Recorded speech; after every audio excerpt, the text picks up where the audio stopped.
Welcome to the Sober Nation FM podcast, where we're putting recovery on the map. I'm your host, Jonathan Sylvester. This show is brought to you by Sobriety Engine. Do you want to take your recovery to the next level? Do you want more support, community, and fellowship? Sobriety Engine is an incredible free online community of men and women supporting each other in their recovery. You can get a ton of great tips, resources, and guidance to help you succeed in recovery and in life. Visit sobrietyengine.com to join today. Sober Nation FM is also brought to you by Recover Health. If you're ready to get fit and start living a healthier lifestyle, all while supporting your sobriety, then you can learn more about having me as your own personal fitness and nutrition coach at rcvrhealth.com. And whether you're listening to the show on Spotify, Apple Podcasts, or watching on YouTube, please share this with your friends. Follow, subscribe, and leave a review. Nation, let's hop right into today's episode. Today, I'll be speaking with Instagram fitness legend, Jay Maryniak. Thanks for coming on the show, Jay. Thanks a lot for having me, Jonathan. Hey, so I want to talk about fitness. I want to talk about your incredible physical transformation, which is, man, just absolutely awesome. But first, I'd really like to start off by hearing a bit about your story. So what was going on before you got sober, and how did you really find your way into recovery? It's a long story, that's for sure. Let's hear it, man. And I've told it many a times. You know, it's certainly, hindsight is definitely 2020. So anything that I say is, certainly through years of kind of digging deep and kind of learning about myself and why I, drank the way I drank and did drugs the way I did drugs. And, ultimately it started out with, just being afraid of everything. When I was a kid, I can remember just being afraid of everything and afraid to talk to girls, just afraid of social interactions. I always had this really negative voice in my head telling me I wasn't good enough, just like classic stuff. Yeah. And, it was just really loud as a kid. And it just, I was a very angry kid. As a result, like I didn't know how to deal with my emotions, and so I got in trouble a lot at a young age. And I was also playing sports at the time, so I was a pretty good athlete as a kid, and yet I was also getting in a lot of trouble at a very young age. This is like 8, 9, 10 years old. Okay. So I was like playing a lot of sports, doing well in that facet of my life. Yet I was, smoking cigarettes already at like 8 or 9, stealing, cursing off my teachers, that kind of thing. And when I found drugs and alcohol, it started to kind of quell a lot of that anger I had, feeling like a piece of shit, feeling like I wasn't good enough. Like it started to take that stuff away. So I remember, I think that maybe the first time I got high was probably like 10, 11. However, like my first real like memory of getting high, it truly was a spiritual experience, as we hear about. And, I really felt that. It was like everything, all the fears, all that stuff just all went away. And, for a long time, I just chased that feeling.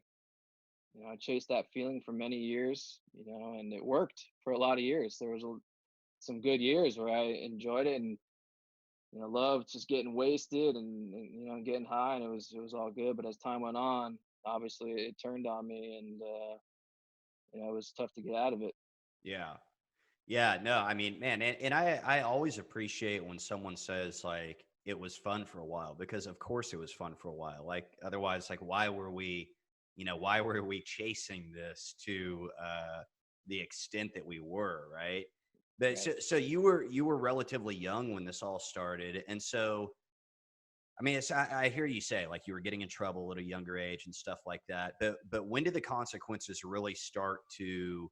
When did things start to shift? Like how old were you when things just it became more of a job than a hey, this is fun, and like the consequences are getting serious? Like when was all that going on?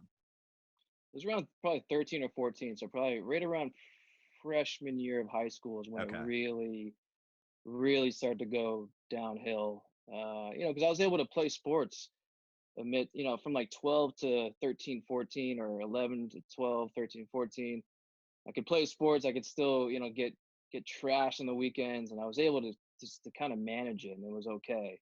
Yeah. And when I got into high school, it just all changed, and I quit. I finally would quit sports. I was like, I don't want to do this anymore. And that's when it was truly became like a everyday wake up. How am I going to get my pills for the day? How am I, what am I going to be doing? What am I doing after school? How am I going to get money? That's when it truly became an everyday thing. So probably around 14 years old, 14 till, I was 20 and a half when I stopped. Okay.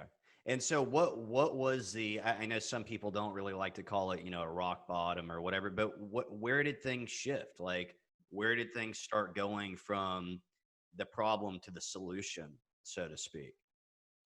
Once I graduated high school was definitely a big turning point. So things were Okay. bad from like 14 to 18 for Yeah. sure throughout high school.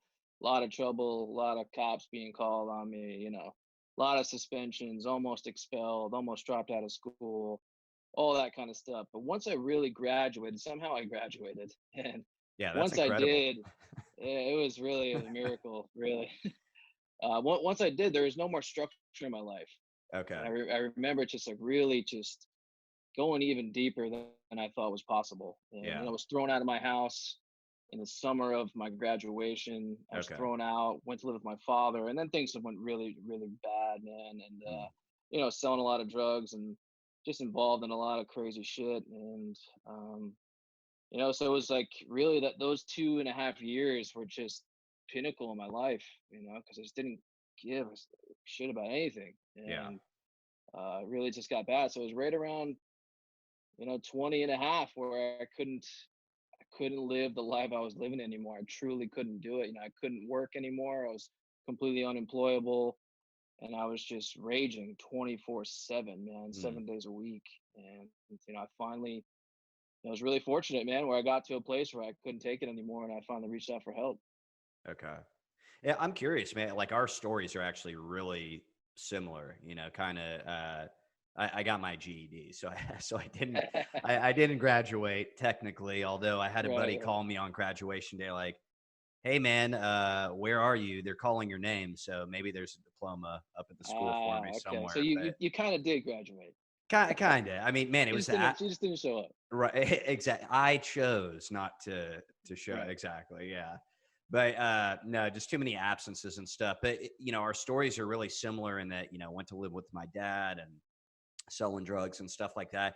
I'm curious, like, were your parents just trying to figure out like what to do with you, basically, or because I know that's where my parents were. Like, my parents didn't really understand any of this stuff, and I think they were, you know, kind of turning a blind eye to it to some degree. But like, what was going on with your family during all this? Like, Yeah, I think there's a similarity to it, the turning the blind eye for sure. But interestingly enough, my parents actually met in AA many years wow, ago. So I'm actually literally a byproduct of Alcoholics Anonymous, dude. wow.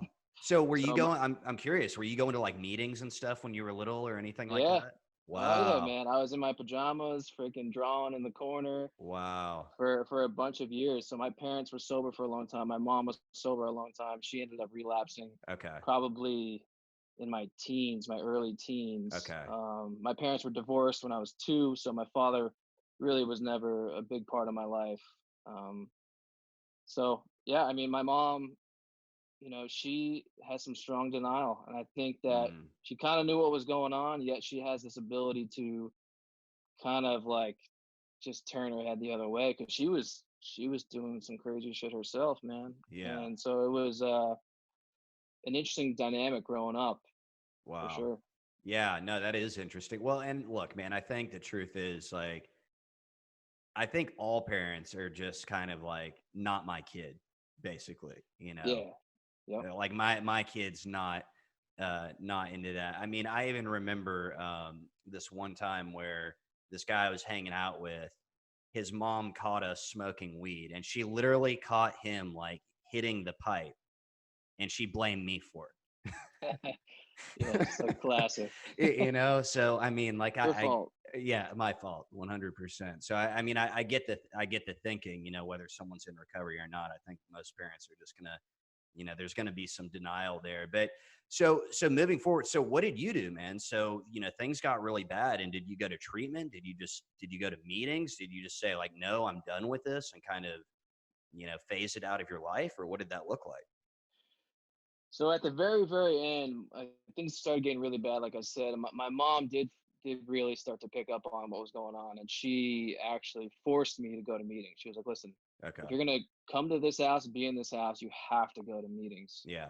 So what I did was I drove like 30 minutes out of the way from where I lived at the time. So I was kind of living in Wappingers Falls and also living in Westchester, kind of Okay. doing both. And I was a tattoo artist at the time, and I was terrified that people would know that I'm all fucked up doing tattoos. So I like drove really far. I drove like Danbury, Connecticut to go to meetings, right? I like used a different name at my first meeting. I was out of my mind at this point in my life. Wow. Yeah. And so anyway, so I went to NA meetings for a couple weeks, showed my mom the pamphlets and everything, and Okay. kind of did that whole thing, stayed sober for a couple weeks, and then finally, I was like, you know what, I'll just go hang out with my friends. It'll be totally fine. I'm not going to do anything. Just a classic scenario. I walk For into this sure. kid's house, and that was the last night I got high. But yeah, man, it was just after that happened. My father, thankfully, I called him after disappearing for like 2.5 months because he was my employer at the time. And I just told him what was going on. I was like, listen, man, I'm gonna die. And I was crying. And I was just like, I need help. And he got me into a rehab actually in upstate New York called the Veritas Villa. So he got me on a scholarship actually.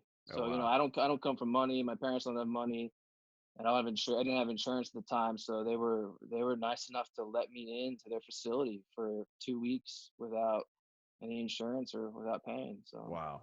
That's awesome. yeah. That's awesome. So you go into treatment, and I do want to ask, man, although, this isn't super important, I am kind of curious, because like I said, I've read your story on Instagram a few times. And again, if you guys haven't seen Jay on Instagram, it's JTM_fit.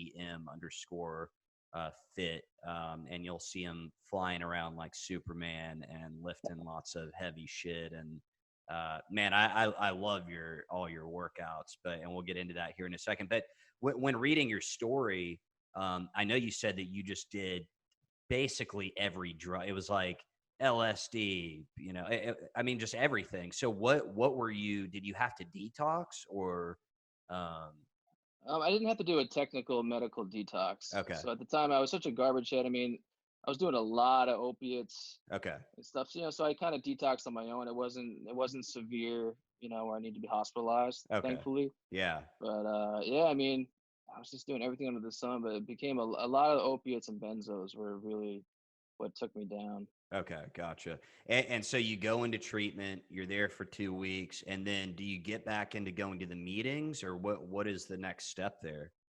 Yeah, so I just listened to what they said there. I definitely didn't want to be there at first, but I just kind of hung around and did the whole get a group, get a sponsor, do 90 meetings in 90 days. And those are the three things I took from that rehab. And that's what I did. I went to my first meeting and kind of raised my hand, said, I'm just out of rehab. I'm looking for a sponsor. And literally that night, I got a sponsor and I was like a member of a group and I was ready to go. That's awesome, man.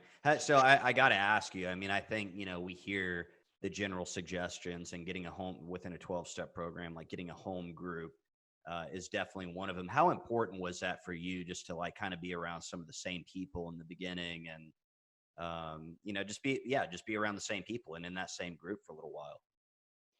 It was huge. Honestly, I wouldn't have made it if I Mm, didn't do that because yeah. my first year of sobriety, I literally was living a double life where I was still hanging out with old friends. I was 20 and a half.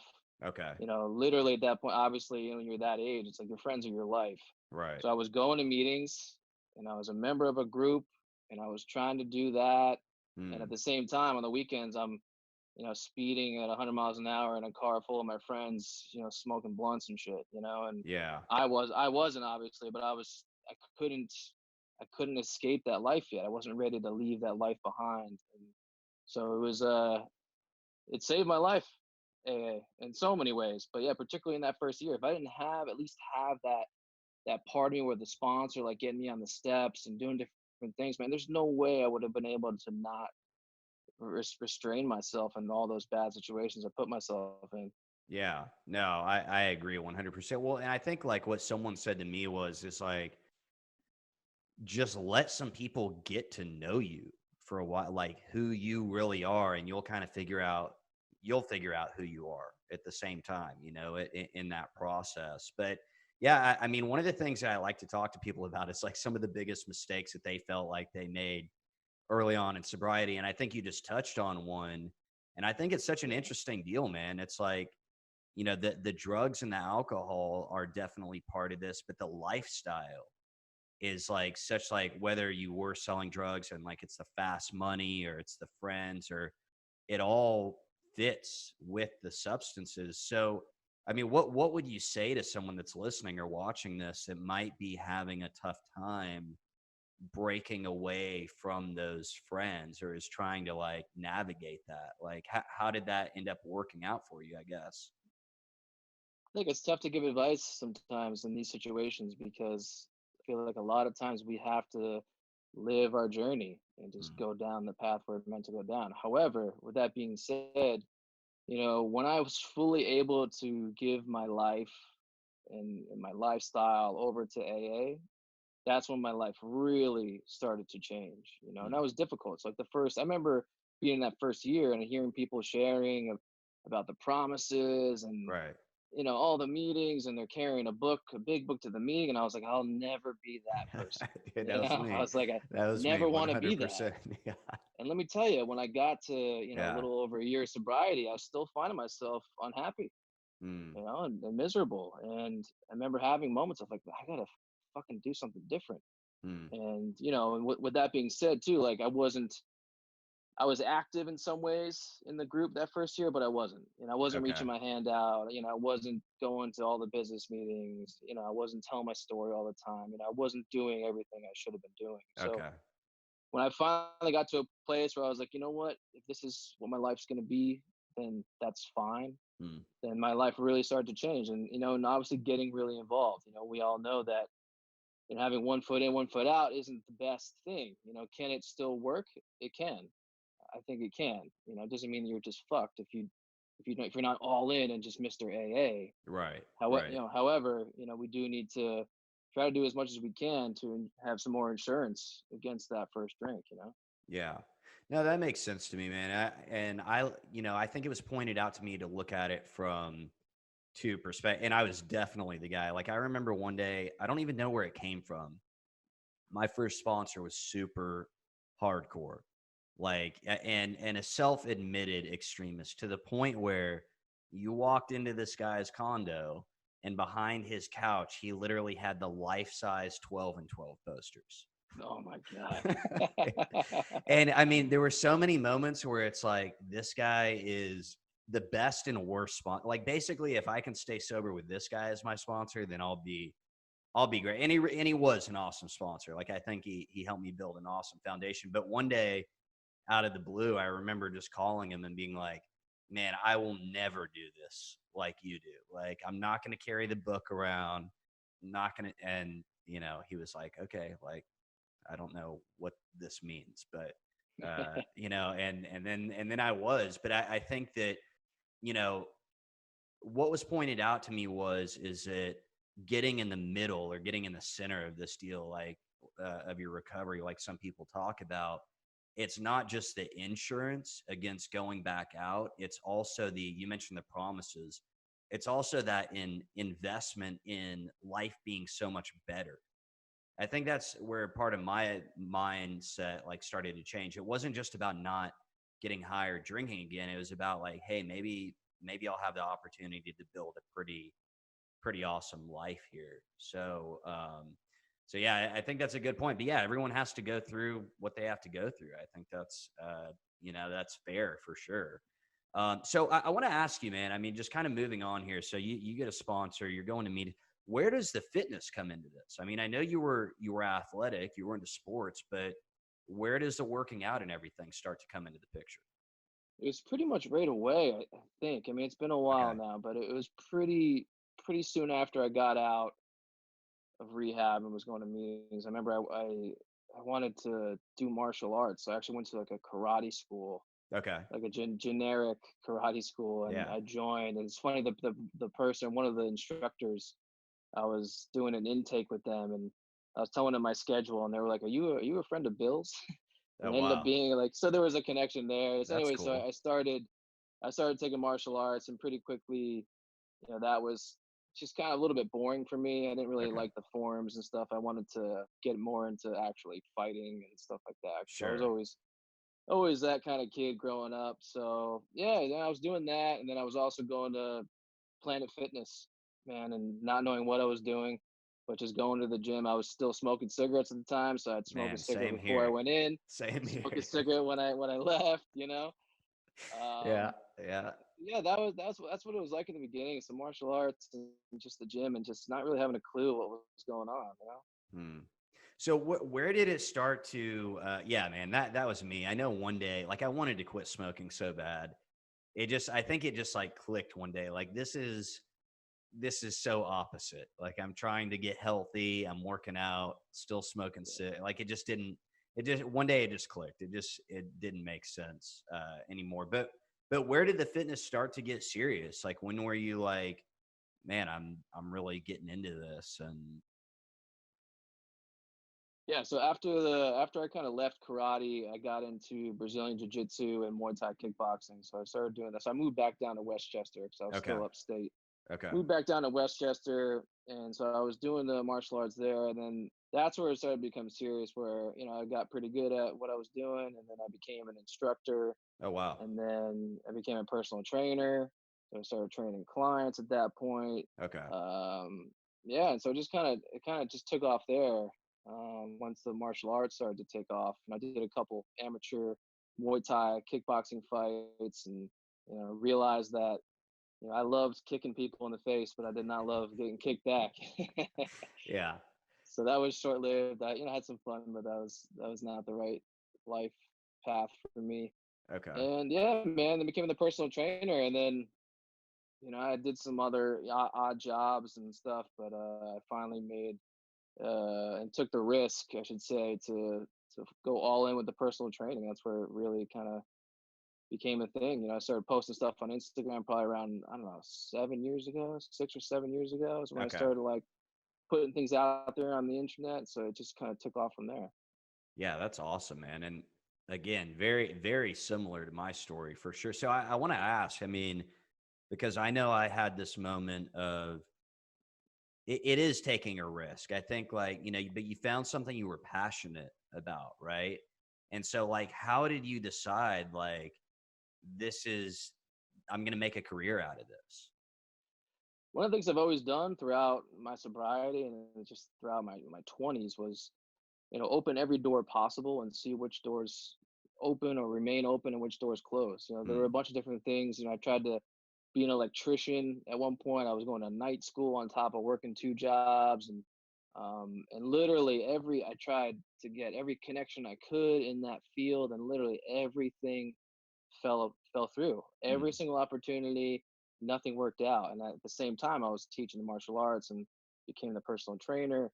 And at the time, I just started working at this personal training gym, and like the owner there just kept getting me clients. I just like kept getting clients. It seemingly was just working and flowing the way it should have been. Hmm. And so that's how I knew, right? I was just like going in two different directions and just seeing which one, or just seeing what the universe wanted for me. And then, once the things started to materialize with the personal training, I just kind of knew.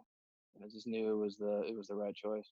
That's pretty awesome, man. I think it took a minute for me for it to like click that the personal training or coaching or any of that stuff could really be a career because I enjoyed it so much. I think there was just like a mental block there that was just like saying like there's no way you can make a living like doing something you actually love doing, Right. like something you really like. So man, one thing I do want to ask is where does fitness like how did you find it kind of fitting with your sobriety, your recovery? Like what was the connection there, do you think?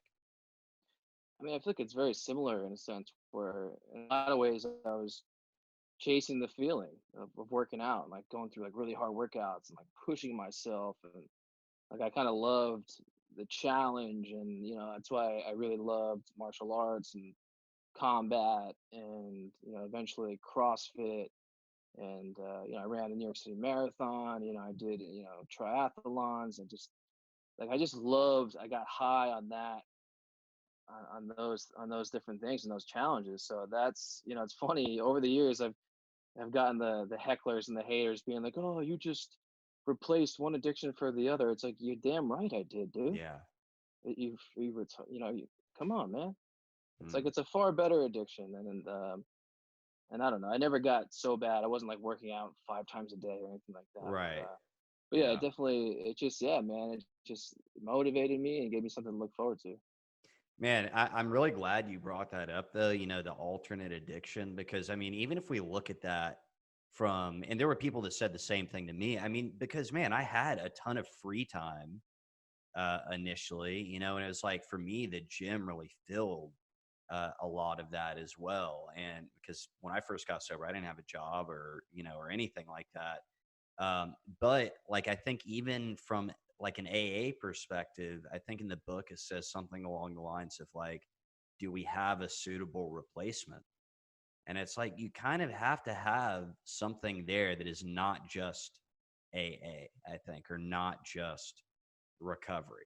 I think it's important for us to find something that we enjoy doing and that we're passionate about. And I think that's awesome that was fitness for you. So, um, how important do you think it is for people in recovery to just be physically fit or to pay attention to that and make physical fitness part of their sobriety?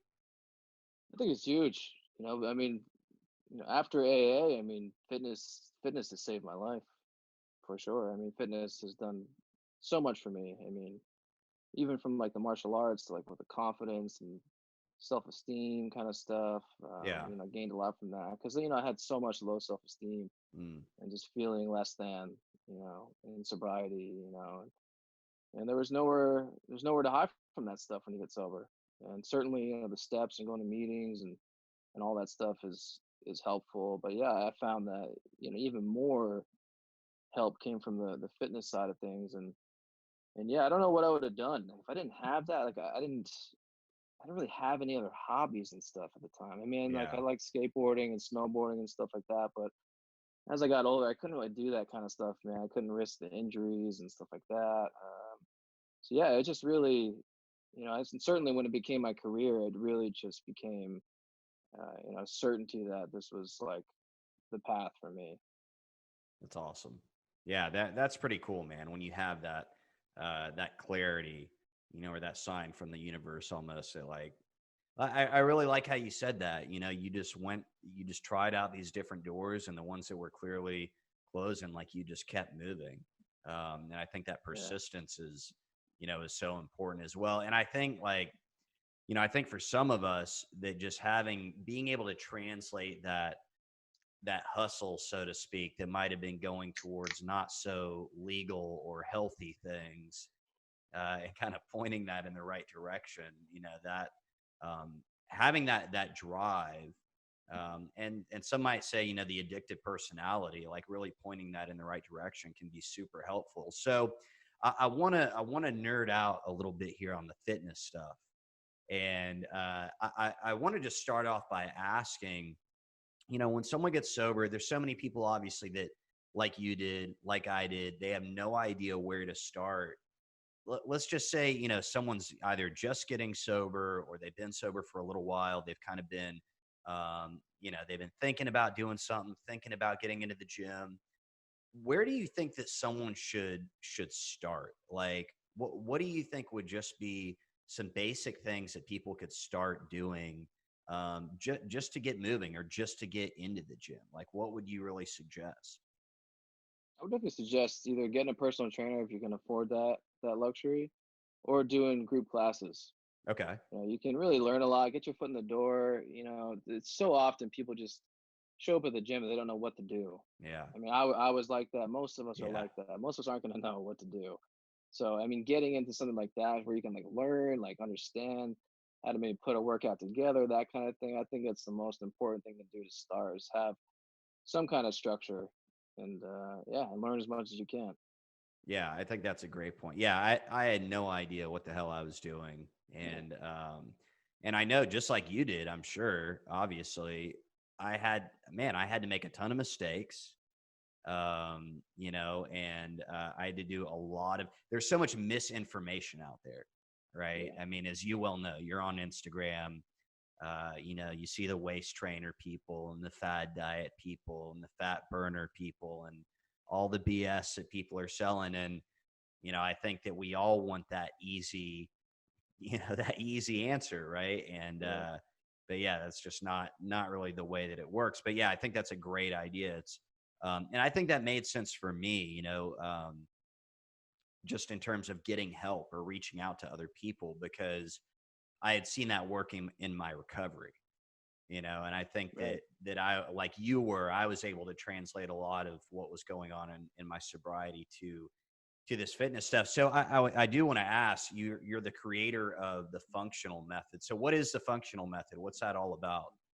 Yeah. So probably about 5 years ago, I started really getting pressure from people in my life that were like, listen, man, you got really got to capitalize on your following on Instagram. Obviously I've been a trainer for a number of years, and so they were like, you gotta make some programs or something. You could really make money off this. And Yeah. for the longest time, I was a classic case of being paralyzed by perfectionism.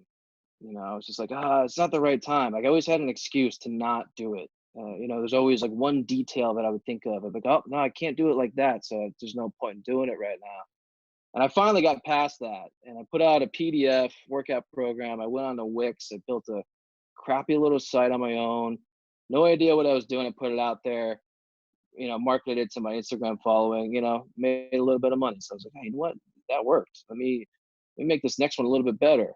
Made the next program a little bit better, so on and so forth. Made another program, and it started becoming this extra income. And I was like, oh wow, I can make a business out of this. It's very possible I could do it. And I've heard of countless other, right, quote unquote influencers who have done that and are Right. making tons of money. Yeah. And so anyway, so that there was that sparked with obviously my passion for just like creating workouts and building programs. And I put those two together. And finally, I was also in a place where when I hit 30 years old, I was constantly injured, man. On top of like kind of the CrossFit style stuff I was doing, like I always wanted to do a million things in the gym. Okay. And so it just led me, I was lifting heavy, I was doing backflips, I was just doing crazy shit, man. And it was just catching up to me where I was like feeling beat up all the time. And I was always putting Yeah. this pressure on myself to like do crazy fucking CrossFit workouts and shit. Where like my I body don't was like, like, yeah, I don't like hearing yeah, that you got injured, but man, honestly, I'm glad that you're saying this, because just watching what you posted, I'm like, how is this guy not getting injured? once upon a time, Okay. so I'm much smarter now. But yeah, Good. so I hit a place where it's like my mind, was going 100 miles an hour. My body couldn't keep up. So Mm, I was like, man, I gotta figure out a way to train smarter and be healthier. And so I started just kind of brainstorming different ideas and structures, like weekly workout structures. And I came up with the functional method 1.0, which really included all facets of fitness that I love, from kettlebell training, a lot of functional training. So functional undertones within the entire program, core training, high intensity training, bodybuilding, so ultimately I wanted to be the best athlete I could possibly be, yet be as jacked as I, could possibly be as well. I yeah. wanted the whole thing. I wanted the aesthetics and I wanted the athletic performance. So yeah, I created the functional method 1.0, and it was just a beautiful program because obviously I tested the whole thing out on myself, and I was training that way for about a year and a half before I really released it. And I was just like, I was not injured nearly as much. Like I decreased that volume, and yet I was still looking good and feeling good all the time. And certainly there are injuries that come up regardless if you have good technique or Sure. you're being smart. It just happens. But it was just far less. And I was like, dude, this is it, man. This is it. So yeah, I released it to the world, man. It was a huge success. That's awesome, man. Yeah, no, and I really like that. I think something so important that you just said right there, for someone that maybe is new to working out, or maybe they've been working out for a long time. I know I made this mistake, and yeah, I definitely started. Luckily, I didn't have any serious injuries, but started having shoulder issues. starting having like a little knee pain occasionally because I'd, be doing sprints and then trying to do heavy squats. And that I finally started to see. So for people that are listening, Jay just touched on lowering the volume, and basically what I think a great simple way to say that is that a lot of the times less is more, and that was such a tough lesson for me to learn. I didn't have to be like, if I was going 120% all the time, like I was not, I wasn't going to feel great. I was probably going to get injured. But like you laid out there's a program to follow, right? That shows you when to do more, when to dial it back a little bit. And so what version are you on now? Because you said you developed 1.0. So was that something that was more recent, or are you in different versions now? So that was around 2.5 years ago. So I Okay. officially made JTM Fit a business about 2.5 years ago, launched that program. And so since then, there's been a 2.0 and 3.0, and I've moved on to a bunch of other programs. So the whole training series is out there, and I eventually have moved on to, a more shredding, it's called the functional shred. So it's more of like a shredding program, yet tons of athletics, plyometrics, really badass program, tons of challenges and stuff like that. And then just recently released a program called Functional Mass and Power, which is a 12-week program. Again, just kind of the same kind of structure where there's a lot of volume in a lot of ways, but it's just done the right way, progressed the right way, systematic movement progressions throughout the 12 weeks, progressive overload, really bringing the science. I mean, it's in all of my programs, but even more so with this program, I like really brought the science into building this program. And yeah, man, again, a huge focus on obviously building that chiseled physique, on top of being, as athletic and as powerful as possible with your movement. So it's yeah, man, it's a badass program. I love that, man. Yeah, and the science has got to be there, and I think what you just said right there, the one thing that I wish I had known about when I first started working out was progressive overload. And so for those that don't know, I mean, basically the mistake that I made, and I don't know if Jay, you made this mistake, but we see a lot of people that are wondering like, well, why am I not getting results? And it's because I'm going into the gym every day. Maybe I'm doing different exercises, but every time I come back to the same exercise, I'm doing the same weight. I'm doing the same number. I'm doing like 3 sets of 10 with 100 pounds every time I go in there. And what I need is, like Jay pointed out in his program or programs, is a systematic way to increase that overload on the body.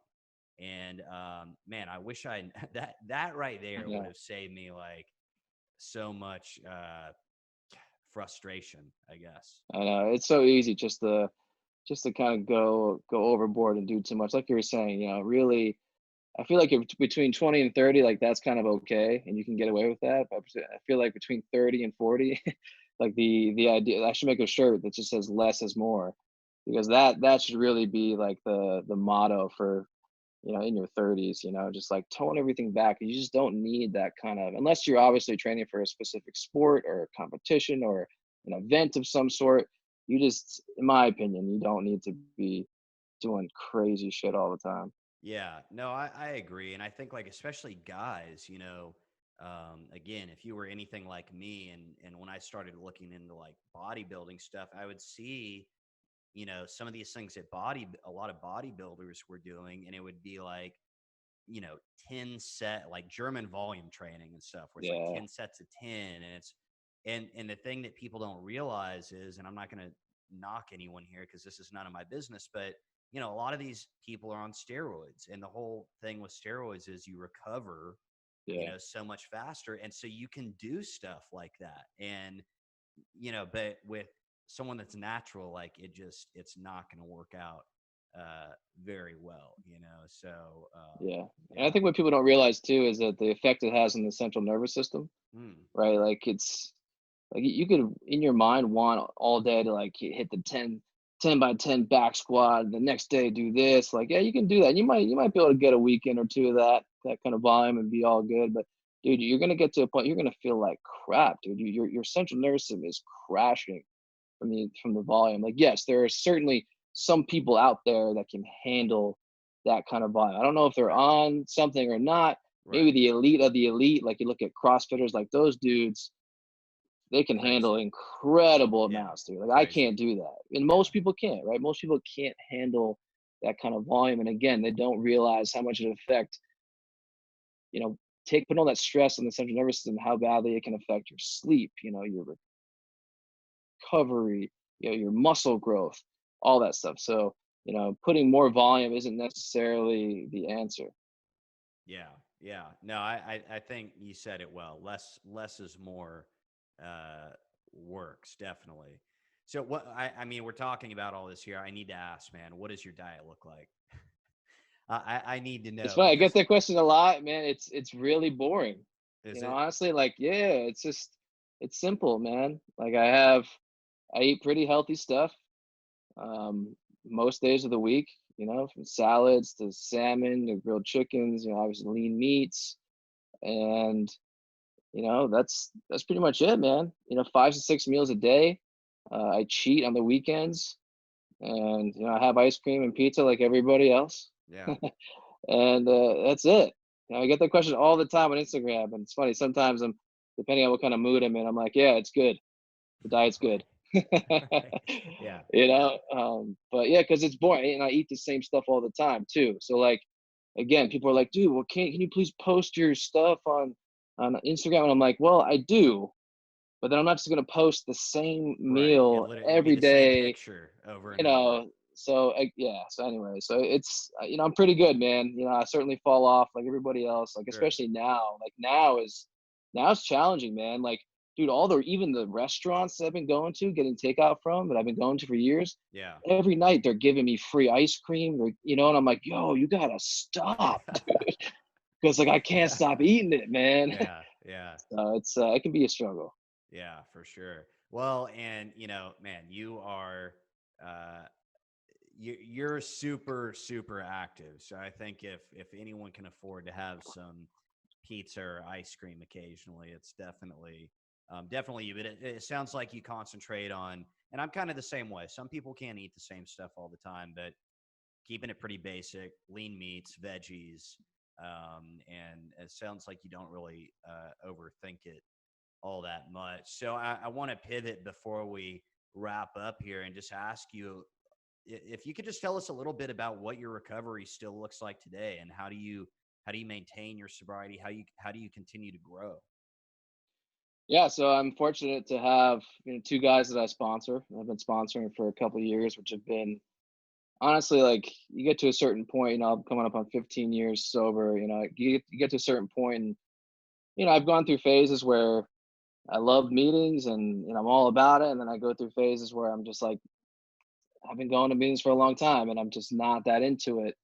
And I'm kind of in that phase right now. However, having these two guys that I work with, I mean, I love working with these guys, man. And it's obviously, you get through the steps and you realize that it's all about giving it back. And so, I still make it to meetings. Obviously, now I'm doing probably more meetings than ever Yeah, with same. the Zoom meetings. But yeah, staying in contact with those guys. Yeah, I'm still pretty active in AA, and and then also just like in my everyday life too. It's easy to be this awesome AA member, right? But like, how good are you in the real world? Are you carrying those principles out into real life? And so yeah, I try to certainly do the best I can. I still do my readings in the morning. I still pray, and yeah, I do a lot of the same things I did when I first got sober. Yeah, that's awesome, man.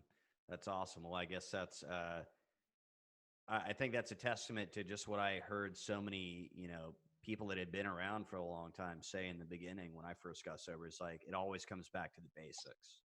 Yeah, It it always does. comes back to the basic stuff. So before we wrap up, Jay, I want to ask if you have one piece of advice that you could share with the sober nation, just in terms of recovery. Yeah, it would be asking for help. 100%, man. So many of us, I mean, struggle with that. I know I have at different times, and one of the most probably profound things I could say, is certainly asking for help, but it's also being honest about your sobriety. From the beginning, I was always someone who laid it out at the meetings, told people exactly how I was feeling, told my sponsor. I just like never, certainly I've had moments where I probably had some little white lies and stuff like that, but I'm someone who shoots from the hip. Generally, it's like my personality, and I'm someone that just shares what's going on. And it's definitely been one of the things that's kept me around for as long as I've been here is, just being willing to ask for help and just being honest, man, about what's going on. Yeah, I love that. That's great advice, and I think that's kind of touching on needing to have a little humility, I guess. And Yeah, for I know sure. for me, just admitting that I didn't have it all figured out was definitely a big step. And I have to keep, I have to keep saying that because I don't Yeah, have it all absolutely, figured man. out, Yep. and I don't want my head to get too big. It's But a lifelong process. yeah, absolutely, man. So you can connect with Jay and learn more about his workout programs and the functional method at jtmfit.com. Thanks for coming on with me, Jay. Thanks for having me, Jonathan. It's good talk, man. Be sure to check out the show notes for all the info from today's episode. Sober Nation FM is brought to you by Sobriety Engine. Sobriety Engine is a free online community of men and women supporting each other in their recovery. Visit sobrietyengine.com to join today. This show is also brought to you by Recover Health. If you're ready to get fit and start living a healthier lifestyle while supporting your sobriety, you can learn more about having me as your own personal fitness and nutrition coach at rcvrhealth.com. And again, whether you're listening to the show on Spotify, Apple Podcasts, or watching on YouTube, please share this with your friends, follow, subscribe, and leave us a review. Nation, thanks for tuning in, and I'll see you next time.